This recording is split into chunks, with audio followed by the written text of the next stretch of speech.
ಪ್ರಶ್ನೆ: ಹಳದಿ ನದಿ ಯೆಲ್ಲೋ ರೈವರ್ ಎಂದು ಪ್ರಸಿದ್ಧವಾಗಿರುವ ಚೀನಾದ ನದಿಯ ನಿಜವಾದ ಹೆಸರೇನು? ಉತ್ತರ: ಹುವಾಂಗ್ಹೆ ನದಿ, ಹುವಾಂಗ್ಹಿ ರೈವರ್. ಪ್ರಶ್ನೆ: ಆಫ್ರಿಕಾದ ನೀಲಿ ನೈಲ್, ಬ್ಲೂ ನೀಲೆ ಮತ್ತು ಬಿಳಿ ನೈಲ್, ವೈಟ್ ನೀಲೆ ನದಿಗಳು ಎಲ್ಲಿ ಒಟ್ಟಾಗಿ ಸೇರಿ ನೈಲ್ ನದಿ ಯನ್ನು ರೂಪಿಸುತ್ತವೆ? ಉತ್ತರ: ಖಾರ್ಟೂಮ್, ಸುಡಾನ್. Khartoum, Sudan. ಪ್ರಶ್ನೆ: ಸ್ಕಾಟ್ಲೆಂಡ್ನಲ್ಲಿ ಕ್ಲೈಡ್ ನದಿ ಯನ್ನು ಸಾಮಾನ್ಯವಾಗಿ ಯಾವ ನಗರದ ನದಿ ಎಂದು ಗುರುತಿಸಲಾಗುತ್ತದೆ? ಉತ್ತರ: ಗ್ಲಾಸ್ಗೋ, ಗ್ಲಾಸ್ಗೋ. ಪ್ರಶ್ನೆ: ಸಪ್ತ ನದಿಗಳ ನಾಡು, ಲ್ಯಾಂಡ್ ಆಫ್ ಸೆವೆನ್ ರೈವರ್ಸ್ ಎಂದು ಐತಿಹಾಸಿಕವಾಗಿ ಕರೆಯಲ್ಪಡುವ ಭಾರತದ ಪ್ರದೇಶ ಯಾವುದು ಮತ್ತು ಇದು ಯಾವ ಪ್ರಮುಖ ನದಿ ವ್ಯವಸ್ಥೆಯನ್ನು ಸೂಚಿಸುತ್ತದೆ? ಉತ್ತರ: ಪಂಜಾಬ್ ಪ್ರದೇಶ.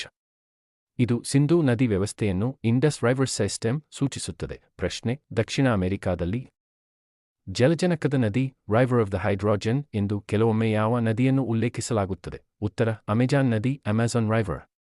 ಇದು ಹೆಚ್ಚು ಸಾಂಪ್ರದಾಯಿಕ ಉಪನಾಮವಲ್ಲ, ಆದರೆ ಅದರ ವಿಶಾಲತೆ ಮತ್ತು ನೀರಿನ ಪ್ರಮಾಣವನ್ನು